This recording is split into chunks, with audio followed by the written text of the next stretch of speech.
Hey, I'm Jeff the Junk Seller. This presentation is going to be about the Canton First Mondays in June 2025. We just concluded the sale. I had just come back from Edwardsville, Illinois, went on a buying trip, spent about $3,000 up there. I brought back a bunch of stuff to sell, and like with the quilts, I bought five quilts. The general public never even saw them. I put them up on the rails up there, and they sold. On Saturday, I sold three of them, and then on Monday, I sold the other two. So I ended up bringing in some artwork that I generally have up there. The general public never even knows that I handled quilts, but I may be having a situation develop where somebody that buys up in Edwardsville is sending them down here with another vendor for me to sell. If that worked out, I could, if I have some kind of conduit, some kind of pipeline for quilts, that would be pretty cool. I wouldn't have to make a whole lot of money on them because they would be the business would be so convenient to me. But I sold them the Philco Predicta television, the Princess model. Those were only made between 1959 and 1961. In fact, they bankrupted Philco. When I had them out, when I had this set out here, I was told that most of those never even made it to private hands. That they were sold to a hotel chain, I think Radisson or Hilton. One of the hotel chains bought the majority of them. Um, and that television set, if I were to grade its condition on a scale of 100, I would probably give it an 85. I had some that said that it would be about right, and some said that they thought it would be a little higher. But I sold that television to a guy that buys for movie sets, and he bought it for a guy out in California. He said that it's on its way to being restored. He told me that the reason that the guy agreed to buy it was because it was so clean. And I got $1,200 out of it on a $475 acquisition price. But yeah, I sold my pedal car. I paid $75 for that. I thought I would get 225. I accepted an offer. I dialed the price back by $25 and asked somebody for 200 for it because I really didn't want to see it go to storage, back to storage. And these people were really interested in it. They offered me 175, and I took it. I made $100 on that investment. It took me 3 weeks to get my money back. Um, and then I sold a Singer featherweight. That I didn't buy up there. That I had been lugging around for, I think, about 4 months. I think it was cold when I bought that, but I paid $100 for it. I had it priced at 425. That television or that featherweight should have sold at probably the 425, 450 range. But I accepted a $325 offer because I was trying to raise my capital because I want to go shopping again. Right now, I feel pretty good about my instincts on shopping, and I looked around. There's storage units at the facility that I have my units coming up at auction on Friday. Um, I want to try to possibly get a unit there. I thought that I was going to go to the Kansas 24 Highway 24 sale at northern Kansas.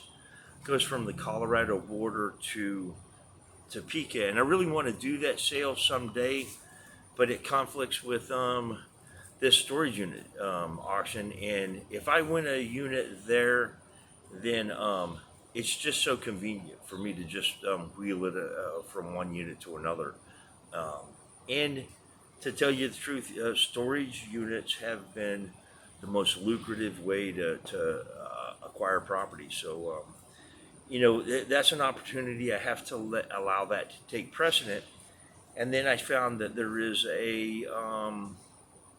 a highway sale that goes on between a couple of small towns in Texas, and I think that I'm going to run that on Saturday. I may even go to see what I can do there. I may head that way after the auction on Friday, depending. on whether I score a unit or not. But the sale was pretty good. My objective was to raise $3,000 cash. I fell a bit short of that. I raised 2,700. I thought I had a couple of bites on the Santa's Koi painting behind me. I thought that I had that sold at $300. That's a significant discount from where the number that I was first offering it at when I got that. But it's getting weather worn, and show worn. Transportation is not good for art, but I think this sale, there were a lot of young people. The trend is persisting. Young people are buying stuff. They're buying a lot of different stuff that I thought wouldn't sell is now selling. I sold an awful lot of glassware. A lot of the little stuff that I picked up while in Edwardsville sold. So I'm thinking that I need fresh material for the market. I need to blend a bunch of fresh stuff in. I sold a lot of the stuff or some of the stuff that I've been presenting over the past year or so, but I had to have it mixed heavily with a bunch of fresh stuff in order to make the sale. I had a lot of engagement with the public on stuff. The television set was incredible. I had 12 people a day taking photographs of that TV. I need to get another star, something to catch everybody's attention. And I may be able to do that in the weeks before the next first Monday. This time, previously, I think we had about 3 weeks. This time, I think we're going to have about 4.5 weeks between shows. So I got to make the money that I got stretch, but I also have a lot of opportunity to go out and buy something. And I could have made more money, like my photographs, the post-mortem photographs, and I could have sold those. I probably could have gotten $300 for the pair of them. Maybe only $250, but I had a guy that was just really, really keen on them. And I had somebody that was interested in the good costume jewelry that I need to get onto eBay.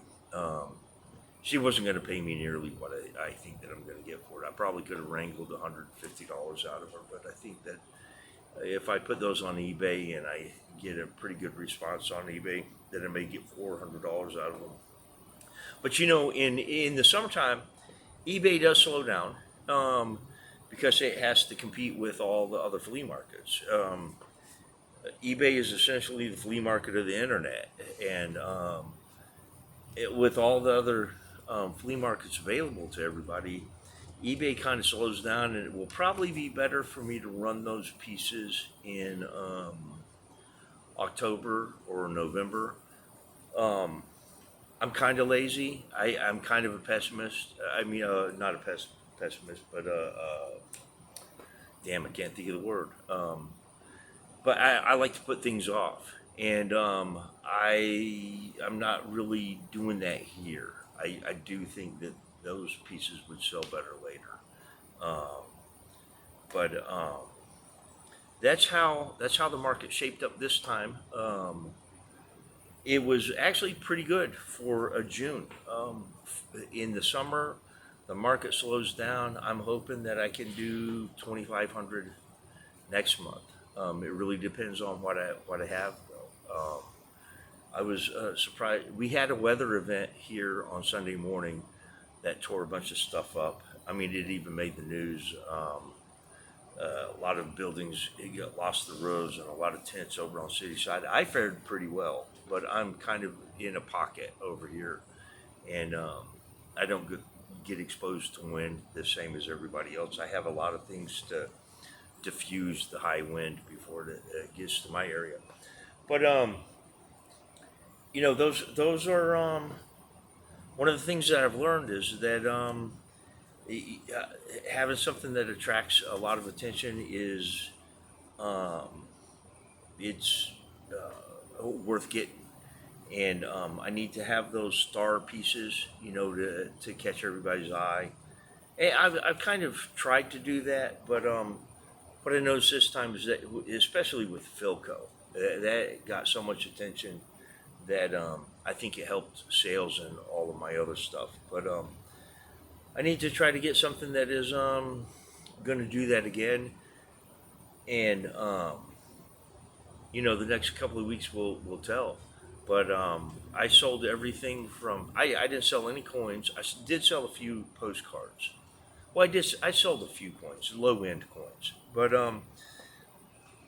for a guy that fancies himself a coin and paper money dealer, I sold an awful lot of glassware, and I sold big stuff. I need to get over my aversion towards big stuff. But if you've enjoyed this video, please give it a like. If you did enjoy it, then please view some of my other material and subscribe if you like that as well. But thank you for viewing.